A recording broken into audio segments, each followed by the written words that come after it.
Assalamualaikum warahmatullahi wabarakatuh.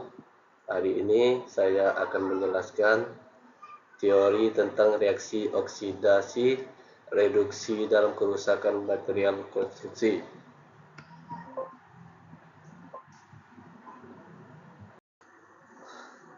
Pengantar memahami reduksi dalam konstruksi. Apa itu reaksi Lodek dalam konstruksi? Reaksi oksidasi reduksi atau redok adalah proses kimia fundamental yang melibatkan perpindahan elektron antara atau ion. Dalam konteks konstruksi, reaksi ini paling sering dimanifestasikan sebagai korosi atau karat pada logam, khususnya besi dan baja yang merupakan tulang punggung banyak struktur modern. Korosi adalah musuh senyap yang secara progresif mengikis integritas material. Dampak dari reaksi redok sangat serius, menyebabkan kerusakan struktural, penurunan kekuatan material, dan pada akhirnya memerlukan biaya pemeliharaan serta perbaikan yang sangat besar. Tujuan presentasi ini: 1. Menjelaskan secara mendalam bagaimana reaksi redok terjadi pada berbagai material bangunan, terutama logam. 2. Menganalisis dan memahami dampak krusialnya terhadap keamanan dan durabilitas konstruksi. 3. Mengenali dan menyajikan berbagai metode pencegahan efektif untuk memitigasi risiko kerusakan akibat redok. Dasar-dasar kimia oksidasi dan reduksi. Oksidasi, kehilangan elektron. Sebuah atom atau ion melepaskan elektronnya ke zat lain. Penambahan oksigen seringkali melibatkan penggabungan dengan oksigen. Contohnya reaksi Fe kuadrat plus 2E. Besi kehilangan 2 elektron dan menjadi ion besi. Reduksi, penangkapan elektron. Sebuah atom atau ion menerima elektron dari zat lain. Pengurangan oksigen seringkali melibatkan pelepasan oksigen. Contoh reaksi O2 plus 4E plus 2H2O 4OH, atau oksigen menerima elektron dan membentuk hidroksida.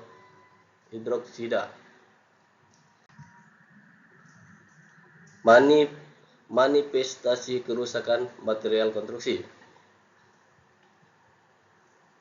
Reaksi redok yang tidak terkontrol dapat menyebabkan berbagai bentuk kerusakan material konstruksi yang merugikan, dengan konsekuensi jangka panjang yang serius. Ada 4 contoh di bawah ini. Ada 4 gambar. Yang pertama, karat pada baja jembatan. Salah satu contoh paling nyata adalah karat yang parah pada elemen baja menyusun jembatan. Ini mengancam kestabilan dan usia pakai struktur vital. Korosi tulang lebar pada beton. Tulang baja di dalam beton yang berkarat akan memuai, menyebabkan beton retak, spaling atau pengelupasan, dan akhirnya kegagalan struktural. Plat logam berlubang. Plat atau lembaran logam yang terpapar lingkungan korosi akan mengalami penipisan dan pembentukan lubang, mengurangi kapasitas penahanan bebannya. Pipa besi bocor akibat oksidasi. Sistem perpipaan, terutama yang terbuat dari besi, rentan terhadap oksidasi dari dalam maupun luar, menyebabkan kebocoran dan kontaminasi. Dampak kumulatif dari kerusakan ini sangat signifikan. 1. menurunnya kekuatan struktur, integritas, dan kapasitas beban material berkurang drastis, meningkatkan risiko kegagalan. 2. Membahayakan pengguna. Struktur yang melemahkan dapat ambruk, menyebabkan cedera serius atau bahkan kematian bagi penghuni. 3. Biaya perbaikan besar. Memperbaiki atau mengganti komponen yang rusak memerlukan investasi finansial yang sangat besar, seringkali melebihi dasar awal. Mekanisme korosi. Sebuah rantai reaksi elektrokimia. Korosi pada logam, khususnya besi dan baja, bukanlah proses tunggal melainkan serangkaian reaksi elektrokimia yang saling berkait. Ini dimulai dengan perbedaan potensial listrik pada permukaan logam yang memicu pembentukan area anodik dan katodik. 1. Oksidasi besi atau anoda. Di area anodik, atom besi kehilangan elektron dan berubah menjadi ion besi yang larut dalam elektrolit. Reaksinya adalah Fe2 plus 2E.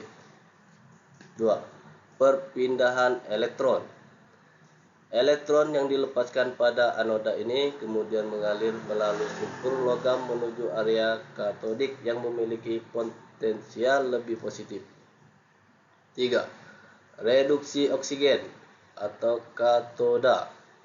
Di area katodik, oksigen terlarut dalam air H2O, menerima elektron-elektron yang datang dari anoda dan membentuk ion hidroksida atau OH. Reaksinya adalah O2 plus 2H2O plus 4E. Jadi 4OH. 4. Pembentukan karat. Ion besi atau Fe2 yang terbentuk di anoda bereaksi dengan ion hidroksida OH dari katoda ini membentuk hidroksida besi atau FeOH2 yang kemudian akan teroksidasi lebih lanjut oleh oksigen untuk membentuk karat merah kecoklatan, yaitu hidrat oksida besi Fe2O2NH2O. Reaksinya adalah Fe2 plus OH- menjadi FeOH2, Fe2O2NH2O. Kesimpulan mekanisme. Proses pembentukan karat adalah hasil dari rangkaian reaksi oksidasi reduksi yang kompleks dan saling berhubungan keberadaan air dan oksigen. Prasyarat utama untuk menjadi korosi. Dengan air bertindak sebagai elektrolit yang memfasilitasi perpindahan ion dan elektron. Faktor-faktor kunci memicu reaksi redoks. Beberapa faktor lingkungan dan material secara signifikan mempercepat laju reaksi redoks dan korosi pada material konstruksi. Kelemahan tinggi. Air bertindak sebagai elektrolit, memfasilitasi aliran ion dan elektron yang esensi untuk reaksi redoks. Lingkungan dengan kelembapan tinggi mempercepat proses ini secara drastis.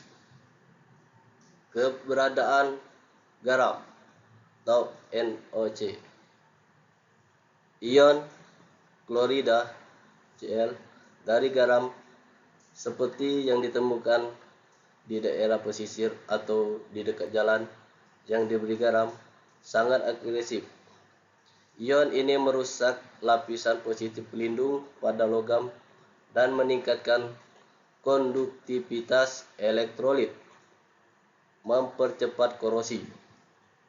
Oksigen berlebih. Oksigen adalah Reaksi kunci dalam reaksi redup.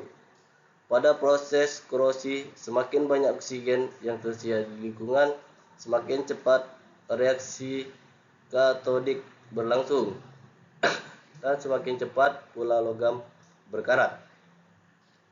pH rendah atau lingkungan asam. Lingkungan yang asam dengan pH rendah sangat korosif. Kondisi ini mempercepat disolusi logam dan merusak lapisan pelindung, membuat material lebih rentan terhadap serangan oksidasi. Kontak logam berbeda atau korosi golafonik. Ketika dua jenis logam yang berbeda, potensial elektroniknya bersentuhan. Dalam keberadaan elektronik, logam yang lebih aktif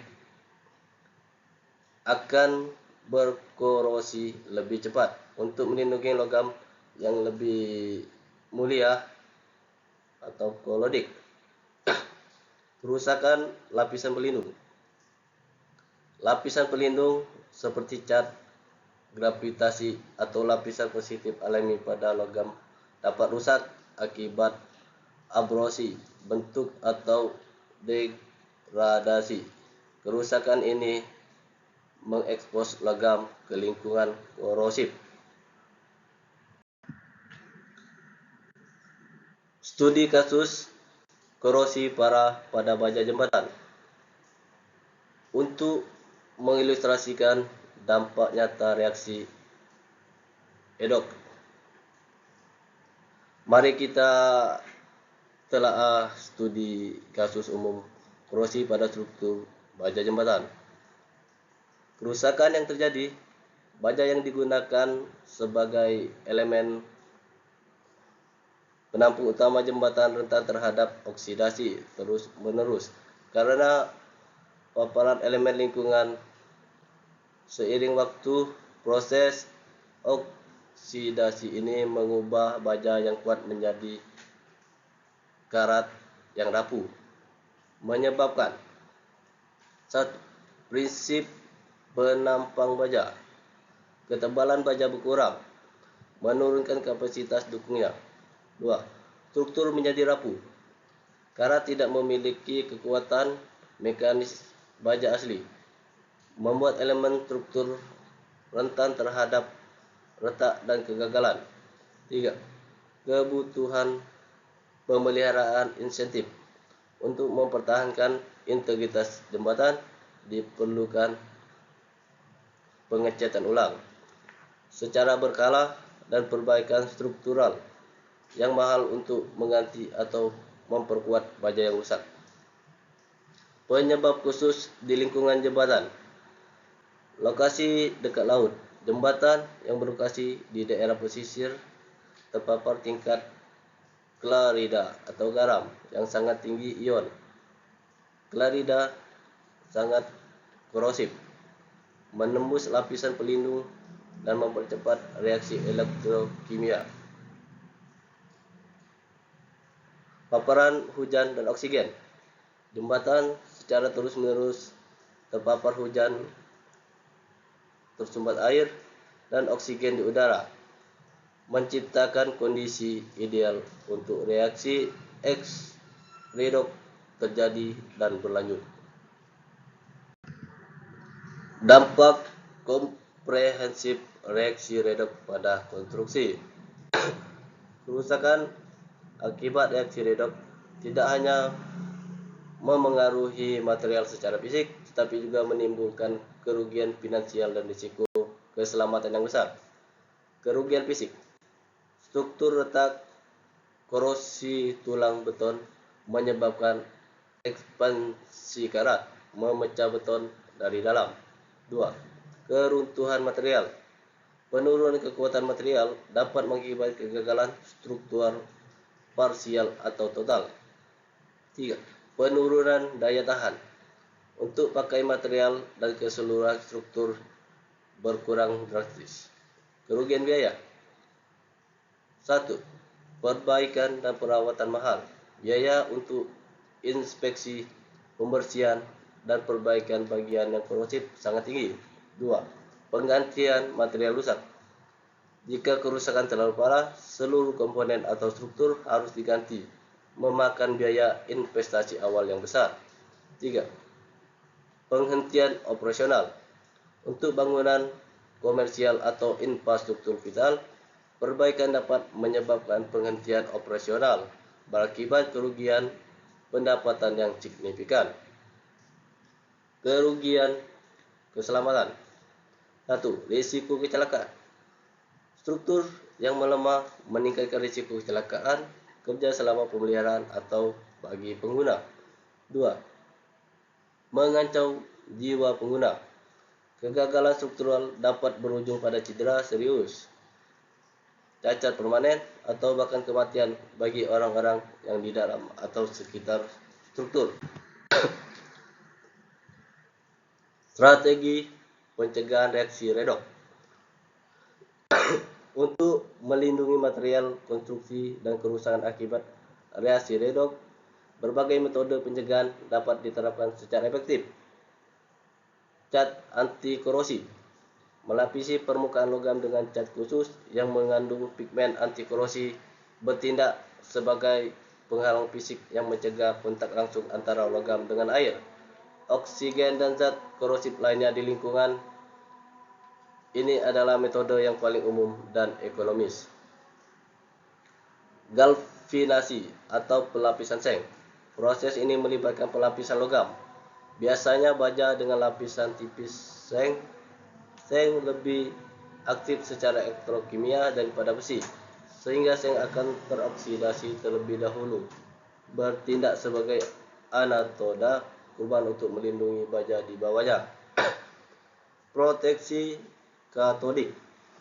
Metode ini melibatkan pemberian arus listrik eksternal ke struktur logam yang dilindungi dengan membuat seluruh struktur menjadi katoda. Aliran elektron dibelokkan dari logam sehingga secara efektif menghentikan reaksi oksidasi besi dan mencegah korosi. Pembersihan pemeliharaan. Inspeksi dan pembersihan rutin sangat penting untuk membantu akumulasi zat korosif seperti kotoran, garam, dan polusi kecil pada lapisan pelindungan yang rusak. Juga dapat membantu penyebab korosi yang luas.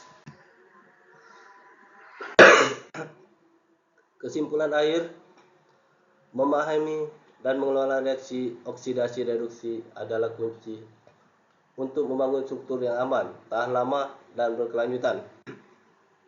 Ringkasan kunci. 1. Reaksi redoks oksidasi reduksi memegang peran sentral dalam degradasi material konstruksi, terutama logam. 2. Karat adalah manifestasi paling umum dari oksidasi besi, yang secara fundamental melemahkan struktur dan menimbulkan risiko serius. 3. Berbagai metode pencegahan seperti pelapisan anti korosi, galvanisasi, dan proteksi katodik terbukti efektif dan memitigasi kerusakan ini. Tujuan tercapai jika telah mendalami prinsip-prinsip reaksi redoks. Kita telah menjelaskan secara komprehensif dampak reaksi ini pada integritas konstruksi. Kita telah menyajikan berbagai solusi pencegahan yang praktis dan efektif. Dengan pengetahuan ini, para mahasiswa teknik dan profesional konstruksi dapat berkontribusi pada penciptaan yang lebih kuat, lebih aman, lebih berkelanjutan untuk masa depan Indonesia.